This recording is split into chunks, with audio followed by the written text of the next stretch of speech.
Olá, queridos irmãos, vamos estar estudando hoje a lição de número 5, a quinta lição desse terceiro trimestre. O tema geral, os irmãos já sabem, esperança em tempo de quarentena, palavra de esperança, e hoje vamos ver vencendo o abatimento da alma. Nós, através do Salmo 42, a gente vai estar estudando e tirando lições práticas para a nossa vida. O texto diz assim, Salmo 42, vamos ler o versículo 11, embora trabalhando todos os versículos. Por que você está assim tão triste, ó minha alma? Porque está tão abatida, tão perturbada dentro de mim? Ponha a sua esperança em Deus, pois ainda o louvarei. Ele é o meu Salvador e o meu Deus. Vamos orar pedindo a Deus que nos ajude, nos oriente para esse momento.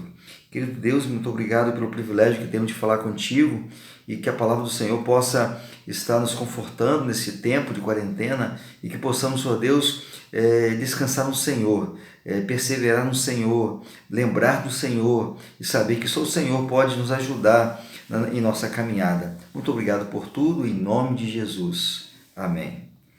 Vencendo o abatimento da alma é o tema da lição deste domingo, baseado no Salmo 42. A gente sabe que todos nós estamos sofrendo, não apenas o Brasil, mas o mundo, nesse tempo complicado, diante desse desafio. Interessante que é algo que nós não vemos, mas veio para trazer preocupações, atingindo a economia do país. Infelizmente, o desemprego está acontecendo, as pessoas têm ficado receosas, até porque perda de pessoas da família e de amigos, várias pessoas, membros de nossas igrejas, aqui da nossa associação, já perderam a sua vida diante do desafio. Graças a Deus que várias pessoas ficaram contagiadas, mas superaram esse momento. Então nós vamos refletir. Fica aqui duas perguntas para a nossa reflexão. Como a esperança nos ajuda a vencer essa tempestade de pensamentos negativos que acabam afetando nosso emocional? E a segunda pergunta, o que pode nos fortalecer em meio às enxurradas de noticiários e até conversas pelas redes sociais que nos causam perturbações? Convido você a vivenciar essas respostas a partir da palavra de Deus. O Salmo 42 é um cântico de lamento, uma canção triste de alguém que sofre e que está completamente perturbado. É um livro de cânticos, orações de vários autores. Neste caso, o Salmo 42 é um cântico dos coraitas, os sacerdotes responsáveis pela adoração, que está registrado no segundo livro das Crônicas, capítulo 20, verso 19, e também no livro de Número, capítulo 16. Algumas versões chamam Masquil dos Coraitas, que sugere algo pedagógico e com informações para os ensinamentos. Quais os principais ensinamentos ou desafios? Enfrentar os dias de lutas que temos enfrentado, dias de perturbação ou piores momentos que a vida pode apresentar. Daí o salmista oferece aqui 4 ensinamentos como conselhos para o enfrentamento dos dias maus a partir do seu coração. O primeiro está nos versículos 1 e 2, e vamos ver: em dias de desesperança, busque a Deus. O texto diz assim: como a corça anseia por águas correntes, a minha alma anseia por ti, ó Deus. A minha alma tem sede de Deus, o Deus vivo. Quando poderei entrar para apresentar-me a Deus? O salmista estava em um deserto circunstancial e também presencial. Ele trazia dentro do seu interior um aperto no coração, que é um sentimento de angústia. Daí ele pode comparar seu momento como no deserto, vendo uma corça, um animal silvestre que nos que nos dicionários define como a fêmea do veado. Ele suspira por águas em meio à sede, em meio às faltas de expectativas de saciá-la. Ela busca através do faro o cheiro das águas, e quase sempre em meio ao deserto as águas estão não no pé da montanha, mas nos altos, onde brotam as fontes de águas correntes. O salmista registra que, assim como a corça, ele tinha sede de Deus, e ao contemplar elementos da natureza, ele vê o seu interior, como está no Salmo 1. Nos versículos, ele fala 2 vezes do anseio por Deus, e 4 vezes ele se refere ao nome precioso de Deus. Como a corça, ele está no deserto, mas também deseja a fonte de vida. E qual é a sua fonte de vida? A fonte não é alívio, proteção, segurança, realização pessoal. O salmista não precisa de fonte humana, ele está unicamente dependente de Deus. Ele sabe que só Deus satisfaz a vida do homem e sua própria necessidade. Em dias de tranquilidade, nos satisfazemos com qualquer coisa, mas nos dias de tribulação, a alma começa a gritar a sede de Deus, ansiar pelo trono de Deus, entender que lá encontramos graça. O autor de Hebreus deixa isso registrado no capítulo 4, versos 14 a 16. Em Jesus temos um grande sacerdote, ele é uma fonte de alegria, paz e descanso. Deus será para nós o suficiente.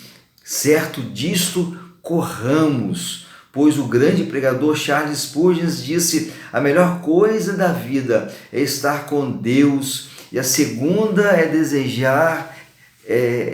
desejar Deus, porque ao estar com Deus e a desejar Deus e ao encontrá-lo, podemos ser satisfeitos em tudo que Ele é para nós.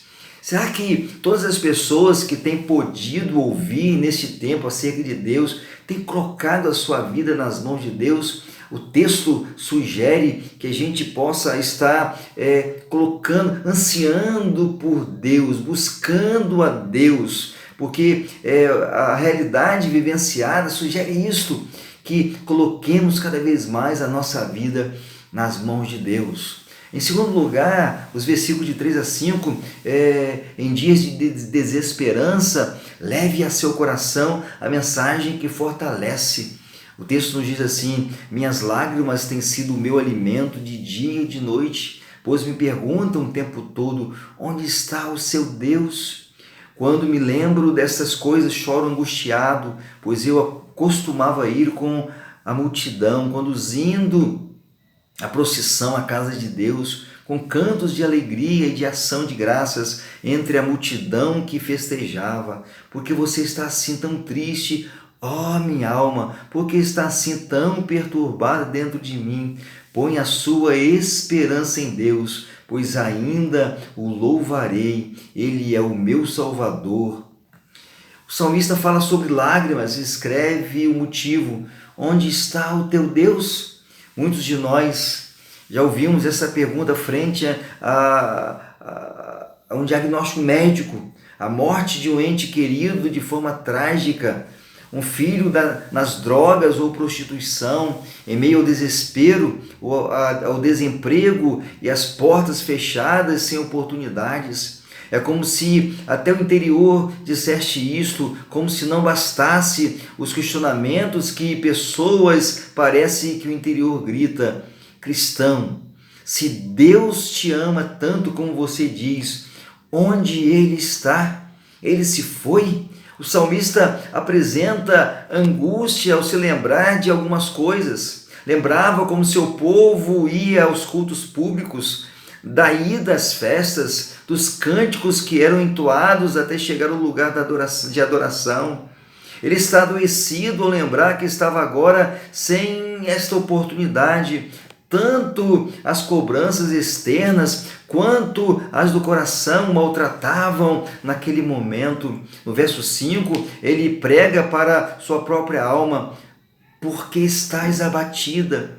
Eu sei que estamos enfrentando uma realidade que nos tira a esperança, mas a solução é esperar em Deus. Nós precisamos aprender a termos respostas para os questionamentos do nosso coração. Nós sabemos, meus queridos irmãos, que a única mensagem que pode nos fortalecer nesse tempo é a mensagem acerca do nosso Deus, a presença de Deus, fortalecimento em Deus. Em terceiro lugar, em dias de desesperança, lembre-se de Deus. Os versículos de 6 a 8, ele nos declara o seguinte, o salmista declara, o meu Deus, a minha alma está profundamente triste, por isso de ti me lembro desde a terra do Jordão, das alturas do Hermon, desde o monte Mizar. Abismo chama abismo ao rugir das tuas cachoeiras. As tuas ondas e vagalhões se abateram sobre mim. Conceda-me o Senhor o seu fiel amor de dia, de noite esteja comigo a sua canção. E a minha oração ao Deus que me dá vida.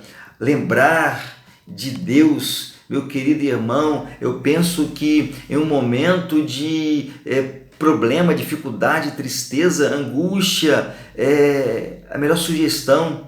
O cenário parece mudar aqui. Ele sai do deserto e vai lembrar das alturas das montanhas. Ele vai mencionar os lugares altos de onde brotam a nascente do Jordão. No versículo 7, ele usa o termo um abismo chama outro abismo, porque trata da ideia de movimentar as águas, movimentar das águas turbulentas frente a enxurradas em dias de chuvas. Ele faz uma comparação de uma alma bagunçada, abismo, a ideia caótica que Moisés usou em Gênesis ao falar sobre a terra sem forma e vazia.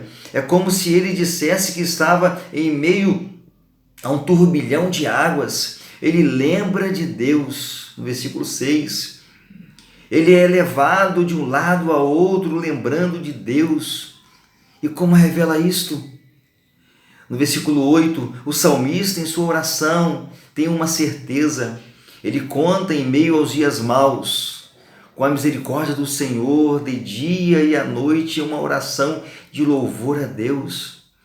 São interessantes as colocações do salmista, quando diz que as ondas e vagalhões, ou cadadupas, cascatas, cachoeiras e cataratas, são de Deus. O salmista não vê os problemas, as lutas como algo do diabo ou consequências de seu próprio pecado, mas consegue ver tudo como oriundo da ação de Deus e fazer disto seu cântico, sua oração dia a dia. Um abismo chama outro abismo ao ruído das suas cascatas, cachoeiras. Todas as tuas ondas e vagas têm passado sobre mim. Muitos cristãos, influenciados pelo misto de pregações que ouvem ou participam, começam a achar que tudo que acontece e que inquieta vem como seta do diabo, interferência do inferno.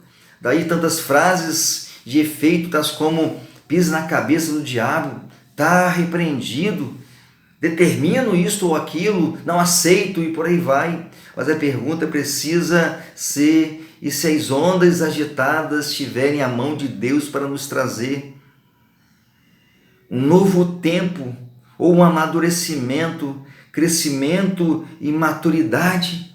Devemos, meus queridos irmãos, meus amigos, você que está nos ouvindo, essa lição, devemos estar lembrando de Deus diante das lutas e das dificuldades no mundo em que nós vivemos.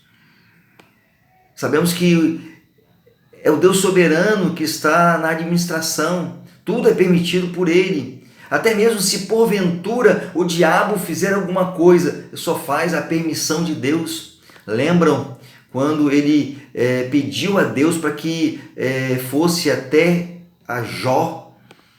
E Deus então orientou o que ele podia fazer. Podia tocar na carne, mas não tirar a vida. É Deus quem orienta todas as coisas. Ele é o Deus soberano. Por isso, devemos buscar a presença de Deus. Ele fortalece a nossa vida. Devemos lembrar de Deus. E, em quarto lugar, em dias de desesperança, devemos perseverar. O salmista declara: direi a Deus, minha rocha, por que te esqueceste de mim? Porque devo sair vagueando e pranteando, oprimido pelo inimigo? Até os meus ossos sofrem agonia mortal quando os meus adversários zombam de mim, perguntando-me o tempo todo: onde está o seu Deus? Porque você está assim tão triste, ó minha alma? Porque está assim tão perturbada dentro de mim? Põe a sua esperança em Deus, pois ainda o louvarei. Ele é o meu Salvador e o meu Deus. O salmista tem questionamentos apesar de convicções. Isso é importante porque muitos sofrem a culpa de questionar quando as pressões vêm. Encontramos aqueles que cobram atitude de resistência e fé, como se o fato de revelar a humanidade fosse uma transgressão a Deus. O salmista revela em suas palavras que o seu interior está cheio de dúvidas e dor na alma, assim como todos nós sentimos em meio às dores e às crises. Daí ele faz algumas perguntas. Por que esqueceste de mim, ó Deus? Porque ainda sinto a pressão dos meus opressores. Deus, o Senhor foi embora? Porque me pergunta onde está o meu Deus? A tristeza do salmista é real. É isso exatamente que sentimos nesse tempo que estamos sofrendo. É exatamente isso que sente aquele que perdeu o seu querido, está sofrendo, está abatido. No entanto, ele persevera em trazer para si mesmo a esperança, as convicções do coração. Às vezes, a nuvem escura parece parecer sobre a família, as lutas são terríveis, mas precisamos trazer à mente a certeza de um Deus presente, do Deus Emanuel, do Deus conosco. Uma das atitudes que qualquer cristão precisa entender é não se apressar em exortar os que sofrem ou que estão desesperançados. Lembremos-nos de Jó, que em meio ao sofrimento recebeu a visita de pessoas que não acolheram a sua dor, mas só serviram de juízes para condená-lo com um discurso de dúvida e cobranças. Onde está o teu Deus? Porque pecou? Está debaixo da ira de Deus? Já ouvi de muitas pessoas em profunda depressão o desabafar que perguntas iguais a esta lhe foram feitas. Meus queridos, isto é crueldade. Em meio ao sofrimento de alguém, não fale, esteja apenas ao lado, acolhendo. Eu tenho certeza que isto será suficiente. O salmista, em meio a todas as perguntas e lágrimas, faz como se fosse uma outra pessoa trazendo para si a resposta. Alma, porque está abatida, nem tudo está perdido. Espera em Deus, porque está você perturbada. Espera em Deus. Ainda chegará o tempo de cantar. Isso passará. Não esqueça, alma. O Senhor Deus é a salvação. Ele é Deus e nele podemos confiar. Persevere. Isso vai passar. Nesse tempo, meus queridos irmãos, eu sei que é muito complicado, somos humanos, somos falhos, realmente somos pecadores, somos frágeis, mas devemos, o que foi sugerido pelo salmista, buscar a presença de Deus, nos fortalecer em Deus. Não podemos nos esquecer de Deus, lembrar de Deus sempre. Não podemos desistir, precisamos de perseverar. Para finalizar, nós temos aqui o fechamento da lição para pensar e agir. Nada melhor do que, em meio à desesperança, olharmos para as promessas e o cuidado de Deus. Mergulharmos no cântico de vitória de Paulo, que em meio às crises, está registrado em Romanos 8, 31 a 39. Que diremos, pois, diante dessas coisas? Se Deus é por nós, quem será contra nós? Aí do salmista, no Salmo de número 23, verso 4, diz: ainda que eu ande pelo vale da sombra da morte, não temerei mal algum, porque o Senhor está comigo. Em meio às lutas, quem será contra nós? Se Deus está conosco, se por amor a nós Deus não poupou seu próprio Filho, como não descansar nele? Quem vai ficar nos acusando se a nossa justificação vem de Deus? Quem vai nos condenar por algo se nosso perdão eterno está garantido em Cristo, que além de nos justificar é o intercessor pleno? A palavra de Deus garante que Cristo intercede por nós. O que nos separa de Deus? Nada. Nele somos mais que vencedores. Meus queridos irmãos, que neste tempo de quarentena, que neste tempo de sofrimento, nós possamos estar colocando a nossa vida nas mãos de Deus, vencendo o abatimento da alma, buscando a presença de Deus, nos fortalecendo no Senhor, lembrando dele e nunca desistindo. Que diremos, pois, diante dessas coisas? Se Deus é por nós, quem será contra nós? Que Deus nos abençoe, que cada um de nós possa, ao estudar essa lição, estar descansando no Senhor. Eu sei que o tempo é difícil, eu sei que é possível que você tenha perdido pessoas da sua casa, pessoas da sua família, pessoas da sua igreja, mas coloque a sua vida nas mãos de Deus e descanse no Senhor, que Deus possa estar nos sustentando neste tempo. Amém. E na semana que vem vamos estar refletindo a 6ª lição, ainda não é o fim, e vamos então estar aprendendo e crescendo na vida espiritual. Que Deus possa estar nos sustentando.